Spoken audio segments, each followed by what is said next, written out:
paz do Senhor Jesus, querido aluno, querida aluna, irmão em Cristo que acompanha mais uma aula do nosso curso de teologia, dos nossos cursos que oferecemos aqui nas plataformas digitais.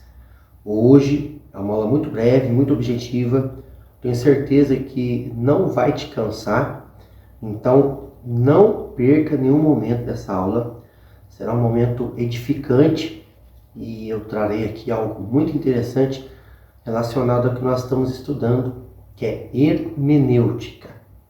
Trarei as 5 regras principais para se aplicar conteúdo da interpretação dos textos sagrados.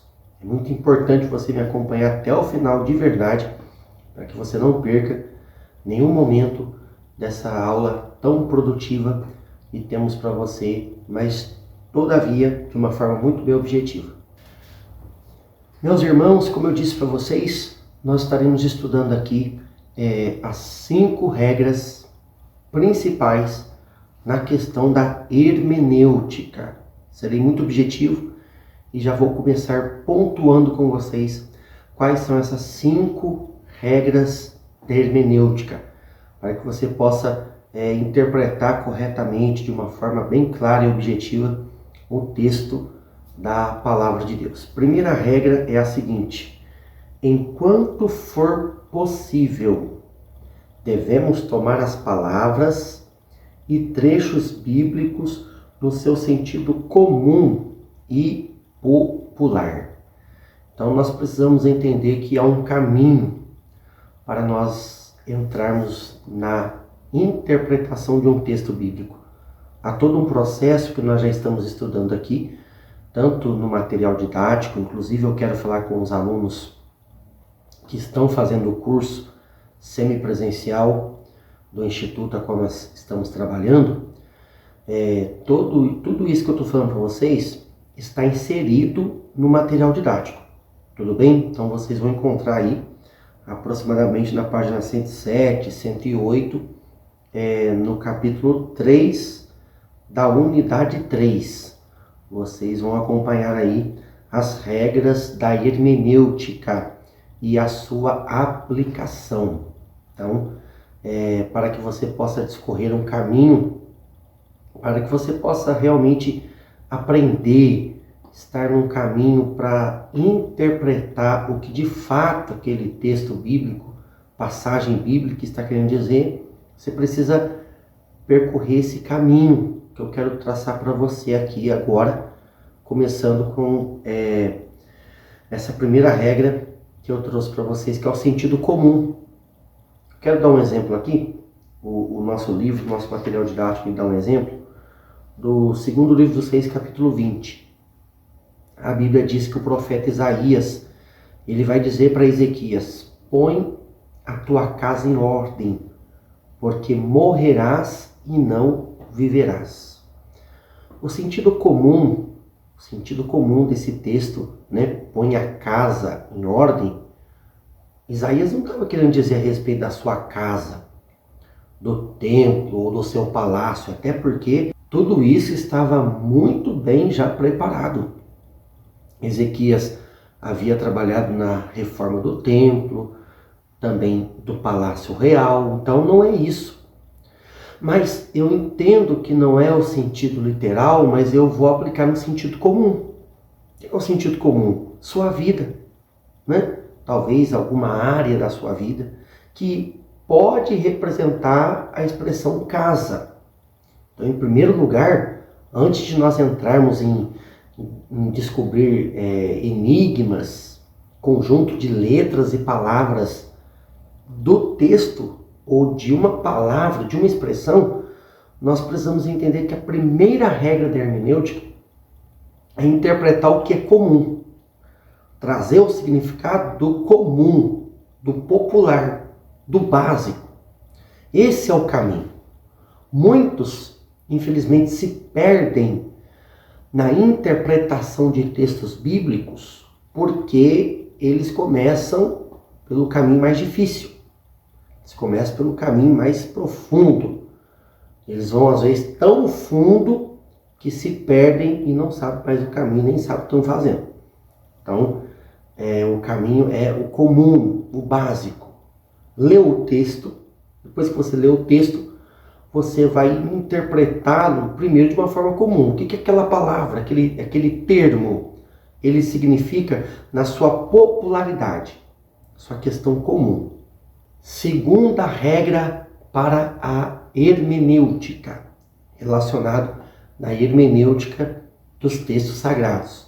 A segunda regra é a seguinte: sempre se deve tomar as palavras bíblicas no sentido indicado pelo conjunto da frase ou no versículo. Uma palavra na Bíblia, ela tem vários significados. Vários significados. Todavia, para mim interpretar esta palavra, que ela não tem um sentido universal, vou dar um exemplo para vocês. A palavra salvação. A palavra salvação significa livramento, né? Livramento da ira, livrar da ira. Todavia, existem vários termos e sentidos para essa salvação. Existem textos, palavras no versículo que está falando da salvação quando a pessoa aceita Jesus, quando a pessoa tem um encontro com Jesus. Outros textos vai falar a respeito de salvação como o arrebatamento, o encontro com Cristo nos ares. Como eu descubro isso? Olhando o conjunto da frase, ou o versículo. Você nunca pode pegar uma palavra da Bíblia e entender ela como um sentido universal em todos os capítulos e livros da Bíblia. Você sempre tem que olhar para o versículo. O que aquele versículo está querendo dizer? Vai mostrar o sentido dessa palavra. Por mais que seja uma palavra popular, comum, conhecida, que tem vários versículos da Bíblia. Todavia, nós precisamos entender o conjunto da frase. Conjunto da frase. Então, estamos nessa questão dessa segunda regra da hermenêutica, que é interpretar um texto, uma palavra, no seu conjunto de frase, no seu versículo. Se você for estudar um versículo e colocar esse versículo como padrão universal, só porque tal texto representa isso, em outro texto pode representar uma outra coisa, e você vai estar passando uma informação que o texto não está querendo passar. Então, prestemos atenção aqui, que é necessário você, quando for estudar qualquer versículo, qualquer texto bíblico, você tem que prestar atenção, estar atento ao seu contexto. Não apenas tirar suas próprias conclusões de uma simples palavra ou de um simples versículo. Falando sobre contexto, nós temos a terceira regra da hermenêutica, que é interpretar um texto segundo o seu contexto. Interpretar uma palavra segundo o seu contexto. Então vamos lembrar aqui. A primeira regra é você interpretar a palavra, o termo, o texto, no sentido comum, popular, simples. Posteriormente você vai interpretar conforme o conjunto de frase, o versículo. E posteriormente você vai estudar o contexto. Olha a importância de sempre olhar o contexto. Como assim olhar o contexto? Versículos, capítulos que vai anteceder e suceder aquele texto. Deixa eu fazer algo aqui muito importante com você, uma atividade, para nós aplicarmos a importância de nós olharmos para o contexto. Nós temos o texto que é muito mal interpretado pelos crentes, os servos de Deus, que não compreendem essa questão da interpretação bíblica, da hermenêutica, que é Hebreus capítulo 12, versículo 1, que diz assim: portanto, nós também, pois que estamos rodeados de uma tão grande nuvem de testemunhas, deixemos todo o embaraço e o pecado que tão de perto nos rodeia e corramos com paciência a carreira que nos está proposta. Eu tenho certeza que você já ouviu falar que esse texto fala da nuvem de testemunhas, e essa nuvem de testemunhas são os ímpios, são os inimigos, as pessoas que nos cercam, que querem ver o nosso mal, as pessoas que estão próximas de nós, não é verdade? Eu já ouvi muito isso. Mas, aplicando as regras da hermenêutica e trazendo a hermenêutica correta desse texto, nós vamos entender que isso não quer dizer o que os outros falam. Não, esse texto nunca quer dizer isso. Observe a expressão, vamos observar a expressão aqui, que é portanto. O versículo 12 começa com a expressão portanto. Portanto, na língua portuguesa, continuação e conclusão de frase, de fala. Não é início de texto. Não é início de fala. Todavia, nós precisamos também pensarmos quando o escritor aos Hebreus escreveu no original, quando ele escreveu lá a sua epístola. Ele não colocou capítulo, versículo. Isso aqui é novo, foram 70 bispos que se reuniram, fizeram a divisão dos livros, capítulos, versículos. Isso é muito bom. Mas, originalmente, não tem essa divisão. Não tendo essa divisão, então nós precisamos desconstruir que o capítulo 12 é um novo texto, é uma nova fala, e não é. Ele é a continuação do 11. Por que, irmão Pedro? Porque a primeira palavra, portanto, é continuação. O assunto do capítulo 11 de Hebreus 11, que é os heróis da fé, não terminou, continua. Continuando, nós vamos entender que é uma ligação de assunto. Então, essa tão grande nuvem de testemunhas não é os inimigos, nesse texto não quer dizer isso. Não é os inimigos, não é as pessoas que perseguem, não é os ímpios, não é quem está no mundo, não. É quem? Os heróis da fé. Os heróis da fé do capítulo 11. Portanto, continuação, conclusão. Esta tão grande nuvem de testemunhas, que nós devemos seguir o exemplo, seguir o testemunho, para não nos embaraçarmos com o pecado e com o mundo, e para que nós possamos correr diante do propósito de Deus para nós, essa tão grande nuvem de testemunha são os heróis da fé. Então olha a importância de olhar o contexto, seguir a regra. Eu vou interpretar os textos, as palavras, no sentido comum, normal, popular. Portanto, é continuação de frase na língua portuguesa, não é início de fala. Está ligando o que foi falado antes ao assunto do versículo. E aí a gente vai descobrindo, olhando para o contexto, sentido comum na frase, no versículo, e após contexto. E então nós estamos caminhando para um caminho objetivo da interpretação bíblica. Quarta regra da hermenêutica bíblica para um caminho da interpretação dos textos bíblicos é que sempre levar em consideração o desígnio ou objetivo de livros ou passagens bíblicas que apresentam expressões ou ensinamentos obscuros de difícil entendimento. Deixa eu falar para você, querido aluno, existe 2 textos de grande importância na Bíblia, em geral. O primeiro é aquele texto que ele é fácil de se interpretar. É aquele texto que ele está declarado o que ele quer dizer, ele está explícito. Isso não há muita dificuldade de interpretar. Existem textos que eles são tão fáceis de entendimento que ele mesmo já está dizendo para você o que representa, o que significa.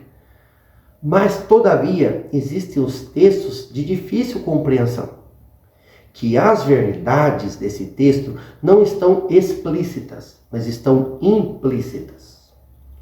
Aí é necessário um autocuidado, um estudo atencioso, para que nós possamos trabalhar nessa quarta regra da hermenêutica.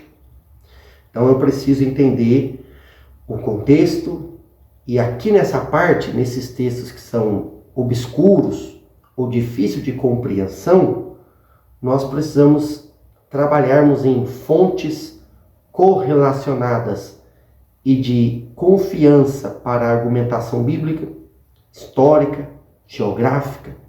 Tudo isso nós vamos precisar usufruirmos, porque existem algumas verdades que, para você entender, você vai ter que estudar além do seu contexto. Informações que estão correlacionadas aos conteúdos bíblicos.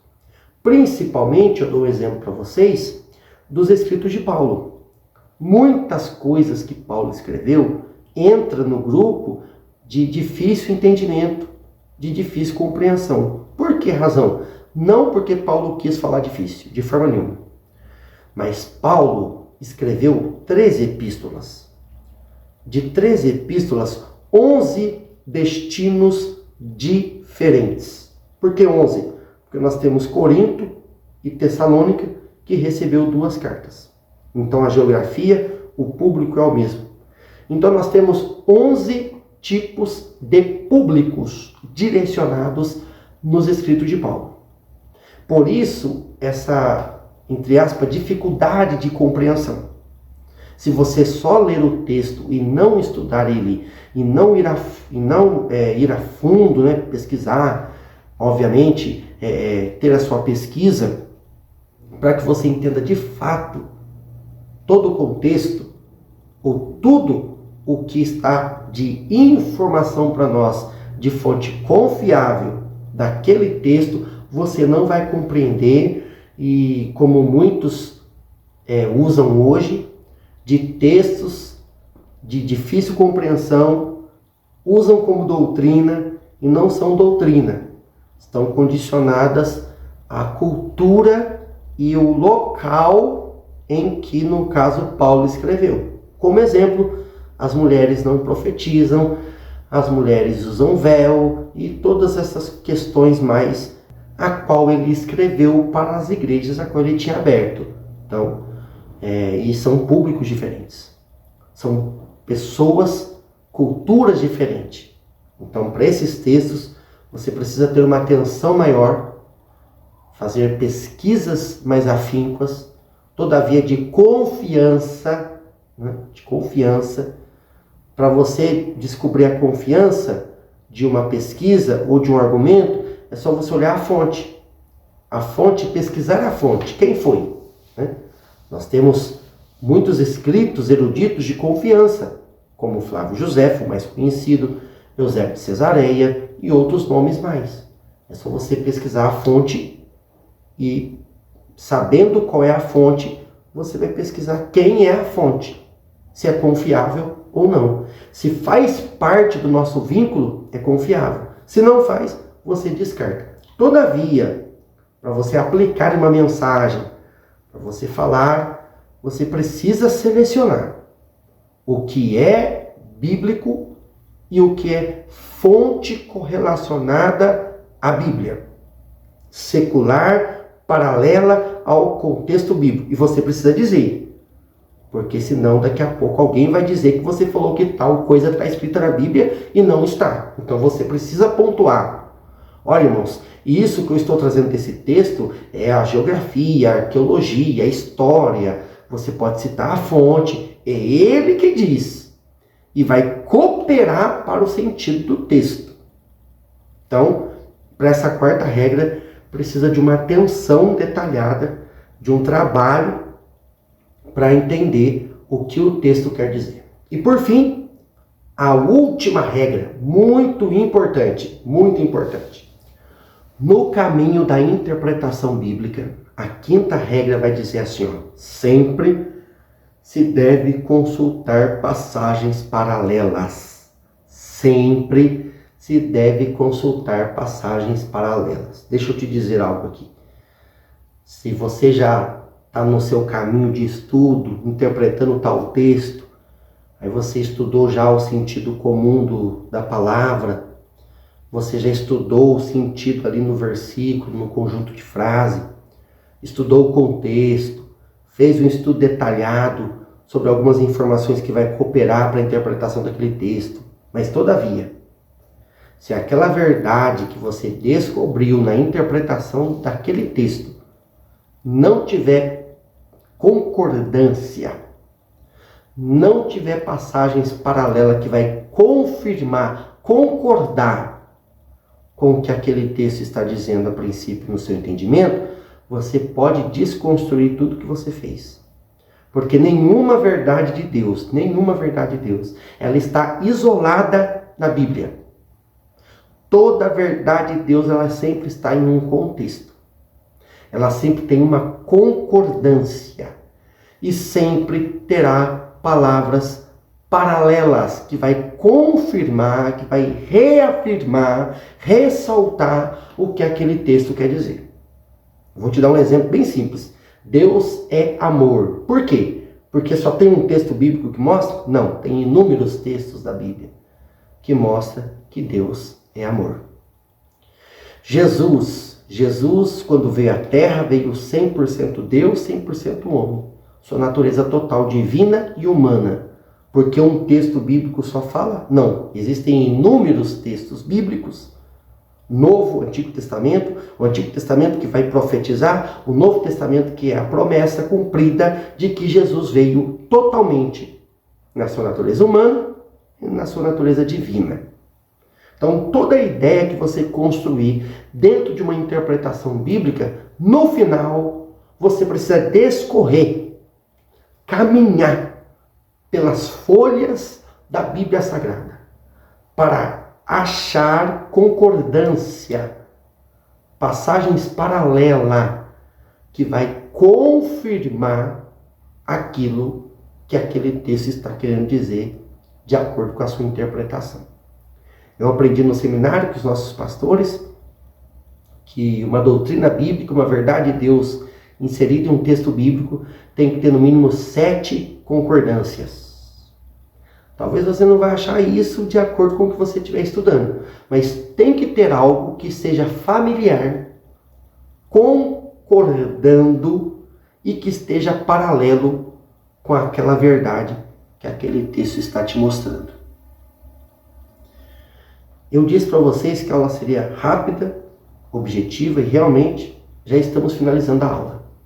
Que Deus abençoe a sua vida, Deus abençoe sempre, continue sempre nos acompanhando nos vídeos, nas plataformas digitais, sempre nos acompanhando nos nossos cursos, para que você possa estar aprendendo mais da palavra de Deus. Que o conhecimento de Deus seja ampliado na sua vida. Esse é o meu desejo para a glória do nome de Jesus. Qualquer dúvida, pode estar entrando em contato conosco. Estaremos com o maior prazer esclarecendo a sua dúvida, te ajudando nesse caminho do aprendizado da palavra de Deus. Deus te abençoe.